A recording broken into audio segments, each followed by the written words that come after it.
for months. Yeah, they're old issues, but they'll be brand new to them. Those cargo parachutes are one reason why you gotta be a paratrooper for this job. They cost a lot of dough. So do the drop containers. So if they're dropped behind the enemy lines, sometimes we parachute in after them, gather them up and lug them back to our side of the line.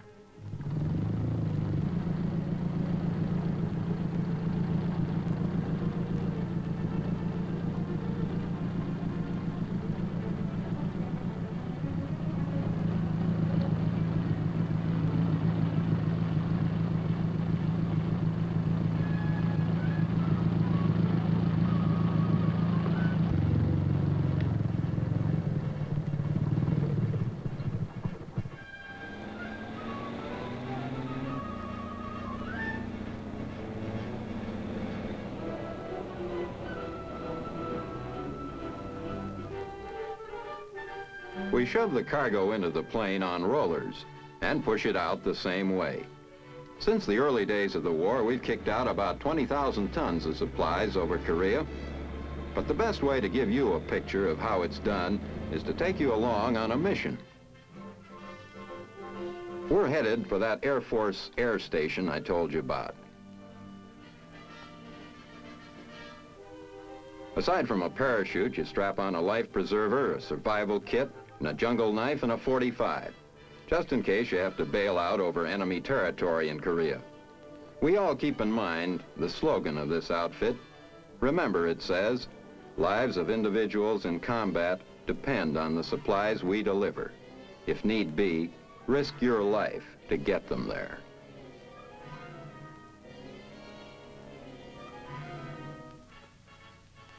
Never fails. Just get a cigarette going and they tell you to get aboard. No smoking till you're in the air.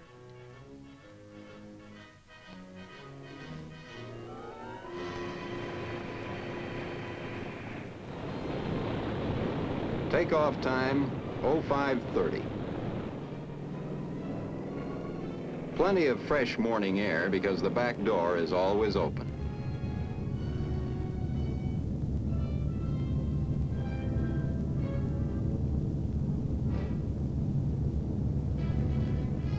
You take a last look at Japan and then head over the water, gleaming in the morning sun. That's the Sea of Japan down below. The pilot and the navigator do all the work now, but once over Korea, we make a final check of equipment, especially the static line that pulls open the chutes. That Air Force station is right on the peak of one of these mountains, and if we miss it with our load, those guys below are going to be mighty short of water, food, and everything they need to keep alive. Our pilot's in contact with that station now. On that mountaintop, the radio operator fills us in on the wind velocity and the best approach to the target. Then they fire a smoke grenade to guide us in. Okay, this is it. Target below. Shove the stuff out.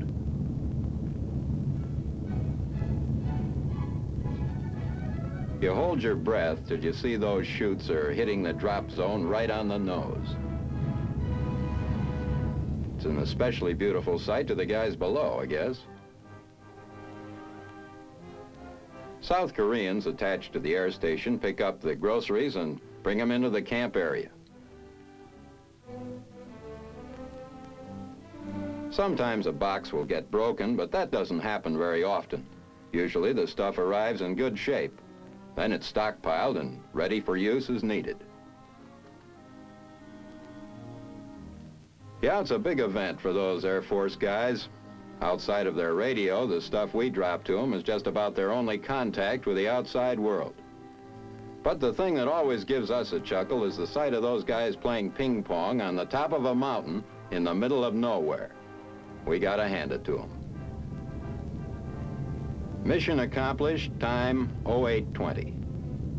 Now you can relax on the way back to Japan, take a snooze if you want, or eat your box lunch. Another mission in our daily routine, and you can chalk up a record too. 1 year of airdrop service to that radio station in Korea, and every drop right on the target. Yeah, this job has its rewards, and most of them come in just knowing that you're really giving a hand to those guys who are fighting this war in Korea.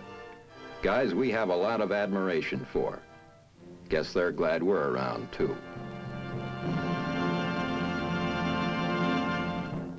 Every soldier has his own story, of course. And today we brought you a few of these stories because they're important. Not spectacular or newsworthy, but important just the same. Because they serve as a reminder that the strength of our Army is in the individuals that comprise it. Where today we spoke to you about people, next week our story is one of weapons, tools for a modern Army. This is Captain Carl Zimmerman inviting you to be with us then. The Big Picture is a weekly television report to the nation on the activities of the Army at home and overseas. Produced by the Signal Corps Pictorial Center. Presented by the U.S. Army in cooperation with this station. You can be an important part of the big picture. You can proudly serve with the best equipped, the best trained, the best fighting team in the world today, the United States Army.